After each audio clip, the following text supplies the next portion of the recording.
Our next guest is a native of Yunnan province and the founder and chief executive of WildChina. WildChina is an award-winning luxury sustainable travel company that she started nearly 20 years ago. She holds an MBA from a place you've heard of, Harvard Business School, and she worked as a consultant for another place you've heard of, McKinsey & Company, until she found her true passion during an arduous pilgrimage on a Tibetan mountain, and that passion is sustainable travel. WildChina has been recognized and rewarded as a top travel and adventure company by National Geographic Travel and Leisure and Condé Nast Traveler continuously throughout the last decade, and we're thrilled to hear her interpretation of China's beauty. We'll hear from Zhang Mei in a moment, but first let's listen to this video which showcases Yunnan from her perspective. Let's have a look.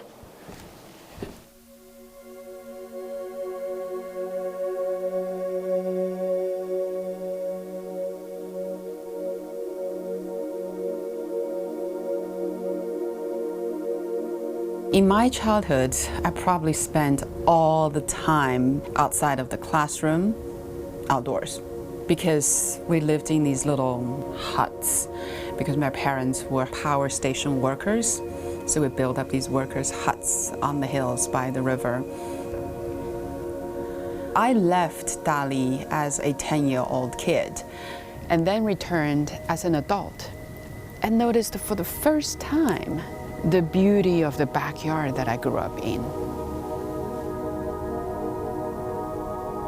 When I was a management consultant, I led a project for the Nature Conservancy in this area in Yunnan. And the goal was to look at alternative economic development models for this area. So that was the first time I came back equipped with analytical tools to really look at my hometown objectively. And I realized this richness is comparable to the best destinations in the world, yet so few people know about it. So I started the business called WildChina. Okay, great. Okay, great, thanks. 大家好，我叫张梅。 Good morning, my name is Zhang Mei. I stayed and lived in the United States. I'm very glad to be invited back by the provincial government to come back to my hometown, Yunnan. All the credits for organizing the speakers back to Mei Zhang. We have the same name. And forgive me, the rest of the talk will be conducted in Chinese as to make it convenient for our hosts. Okay. Should we roll the first slide? That's me. 这个是小时候。 This is myself at the riverbank in Dali. I was a little girl, and my parents work in the hydropower station. And Chengjiang, this county, is my hometown. I have still a lot of relatives living here. Yesterday, I brought Rick from McKinsey to my hometown. We ate a lot of types of fungus and mushrooms, actually 5 varieties during one single dinner. I was born and raised in Chengjiang County, but according to my memory, when I was a kid, this Yunnan province is covered by mountains and hills. I cannot see any outside world, and at that time, I determined I needed to go outside to see the outside world. And when I was 18 years old, I went to Yunnan University. At that time, I concluded the 2 characters of Yunnan province, that is backward in English. And I dislike most for Yunnan province, unbelievably, is the spring seasons, no sharp 4 seasons. All seasons look like spring. You won't believe me. You would say that it's a pleasant weather here, but I don't like. There's no distinctive 4 seasons. So this is the background, and due to this dislikes and also backwardness, I wanted to go outside, and one Thai bank provide me scholarship, and then I traveled to United States and studied in Harvard in 1994. Then I stayed in the States and worked as a consultant in McKinsey. And in 1998, I was sent by McKinsey, coming back to, like 20 years ago, coming back to Yunnan to study sustainable development. At that time, my eyes were widened.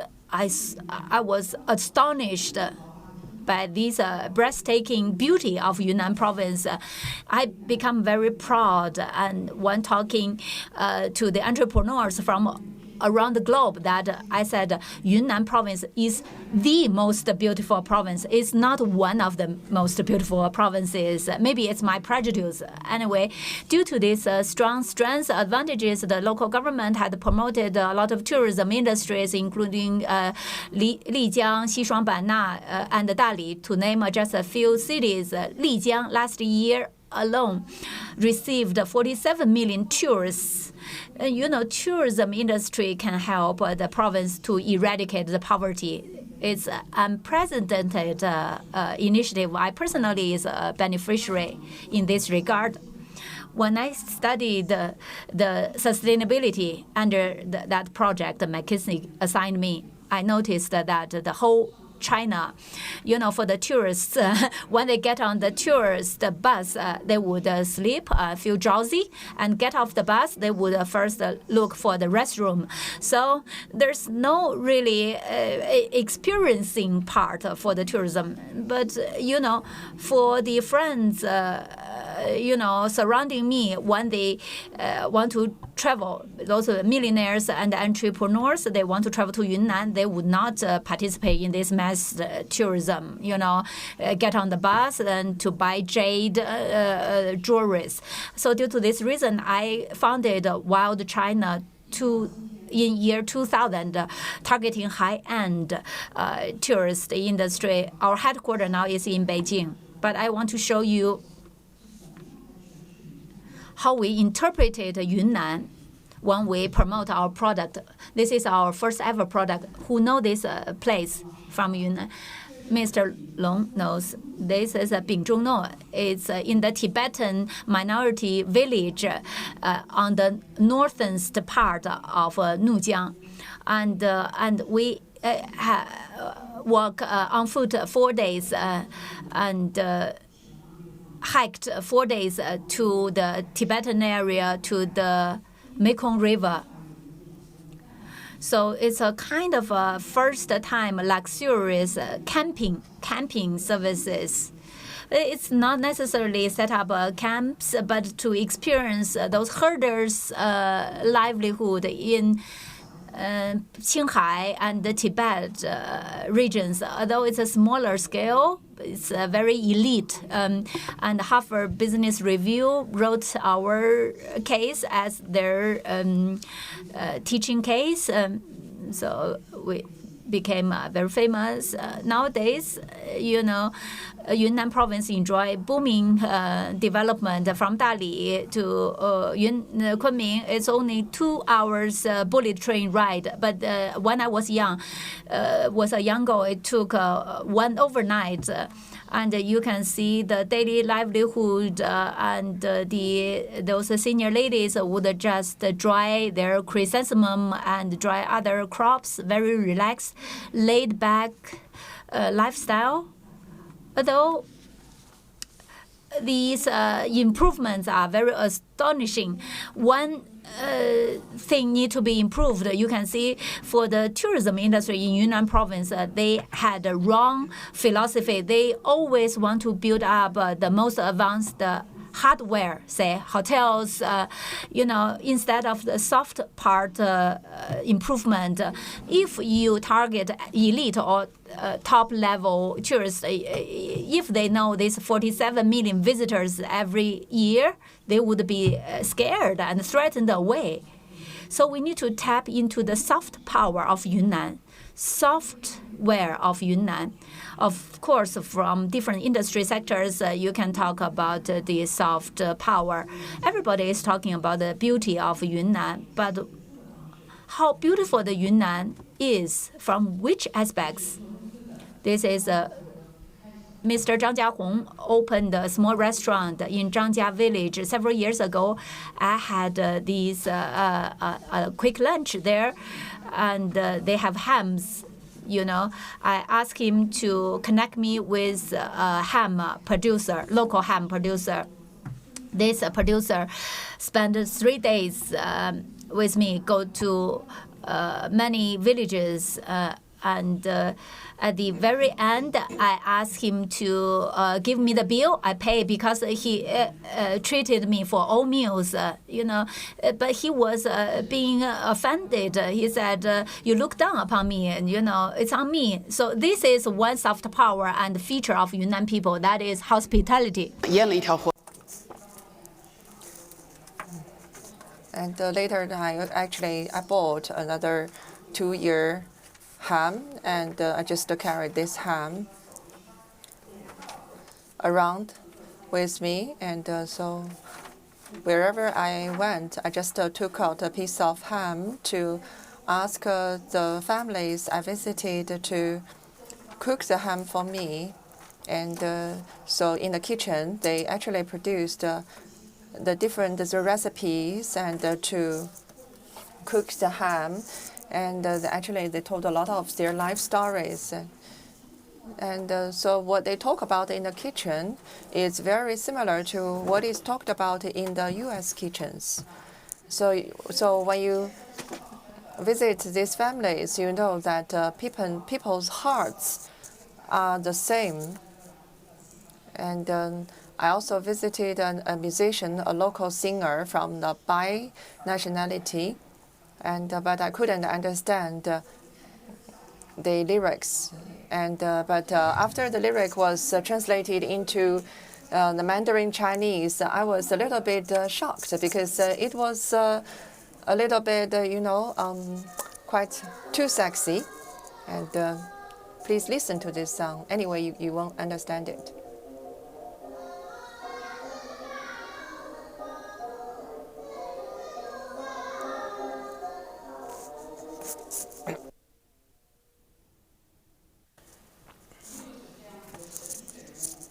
So that was my experience, and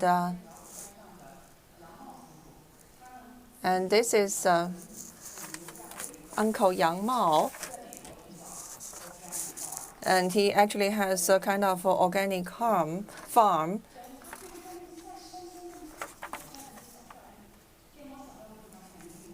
But actually, he could use every piece of land to grow the vegetables.